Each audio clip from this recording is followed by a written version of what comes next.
The Nka Bi is an Adinkra symbol. It depicts two fish facing opposite directions.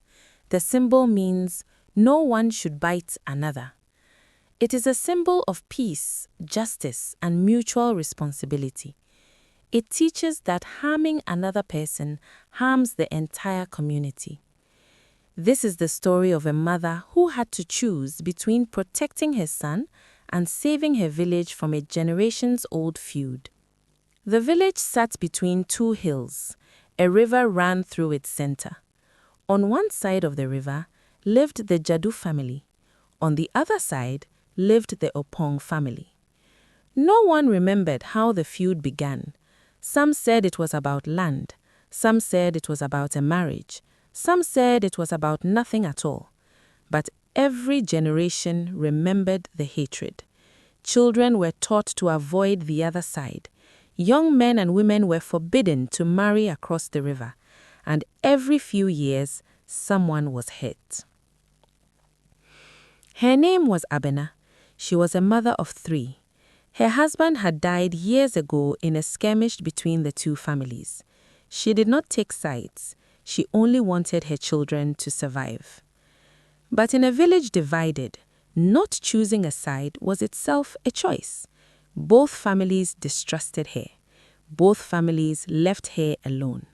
She raised her children in the narrow space between hatreds. One afternoon, her eldest son, Kofi, crossed the river. He was 16 years old. He went to fish in a spot his father had shown him years ago.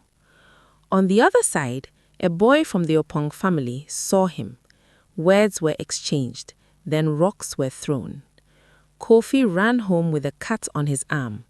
The other boy did not get up. By nightfall, the Opong family demanded blood. The Opong family gathered outside Abena's hut. They carried torches and machetes. Their eldest, a man named Opong, spoke for them. "Your son hurt our boy. Our boy may not live. The law says a life for a life." Abena stepped outside. Her 3 children stood behind her, pressed against the door frame. She said, "My son was defending himself. Ask him. He crossed the river to fish, not to fight." But the Opong family did not want to ask. They wanted payment, blood or gold. That night, Abena went to the village elder. The elder was a woman named Miakwa. She was the only person both families still respected. Miakwa listened. Then she pointed to her walking stick. Carved into the wood was the Nka Bi symbol. "Do you know what this means?" she asked. "No one should bite another," Abena said. "Correct," Miakwa said. "But your son bit, and now the Opong family wants to bite back. If they do, the Jedu family will bite again, and the biting will never stop." She leaned forward. "You must end the feud, not the village, not the elders, you, because you are the only one who has not chosen a side. If you fail, both families will destroy each other, and your son will die either way." Abena sat by the river until dawn. She thought about her husband, killed by a man from the Opong family 10 years ago. She thought about her son, who only wanted to fish in his father's spot. She thought about her 2 younger children, who would grow up in the same hatred if nothing changed. She had 3 choices. 1. Give her son to the Opong family. He would be killed. The feud would continue. 2. Flee with her children. They would become refugees, hunted by both families forever. 3. End the feud. She did not know how, but she chose 3. She went first to the Opong family. She carried a calabash of water. She said, "I am not here to fight. I am here to ask about your son. Is he alive?" The Opong family was silent. Then the boy's mother stepped forward. Her name was Ajoa Opong. Her eyes were red from crying. "He lives," she said, "but he may never walk again. Your son took his leg." Abena bowed her head. "I cannot give you back his leg, but I can give you something else. ask me for anything, and I will do it." Ajuaopong looked at her for a long time. Then she said, "Come back tomorrow. I do not know what to ask yet."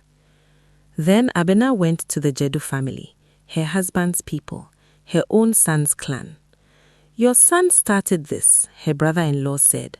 "He crossed the river. He knew the rules." "He was 16, Abena said. "He wanted to fish where his father fished. Is that a crime?" "It is when the other side sees it as an insult." Abena placed the basket of yams on the ground. "I am not here to argue. I am here to tell you I am going to make peace.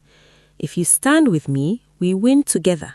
If you stand against me, I will leave this village and take my children, and you will have no one left to fight for." The Jedu family did not answer, but they did not throw her out. 3 days later, Mami Akwa called a meeting under the baobab tree. Both families came. They sat on opposite sides, as they always did. Abena stood in the middle. She said, "I have lost a husband to this feud. I have almost lost a son. I will not lose another person I love." She turned to the Opong family. "Your son lost a leg. I cannot give it back, but I can work his farm for 1 year, every day from sunrise to sunset. That is my payment." She turned to the Jedu family. "My son will apologize publicly. He will cross the river every morning and help fish for both families. He will be a bridge, not a weapon." Yaopong stood up. "This is not enough. Your son took a leg. You offer labor and words. Where is justice?" Abena did not flinch. "What is justice?" she asked. "If you kill my son, will your son walk again? If you burn our huts, will your husband come back from the grave? I lost a husband too, 10 years ago, to your cousin. Do you remember?" Yaopong said nothing. "I remember," Abena said. "I remember every day. But I am choosing not to bite back. Being Nka Bi, no one should bite another. Not because biting is illegal, because biting creates more biting, and the only way to stop the cycle is to refuse to bite back, even when you deserve to, even when it costs you." Abena lost her husband. She almost lost her son. She gave 1 year of her life to work the land of her enemy. She did not win. She did not lose. She simply chose peace. And sometimes that is the best anyone can do. Being Nka Bi, no one should bite another.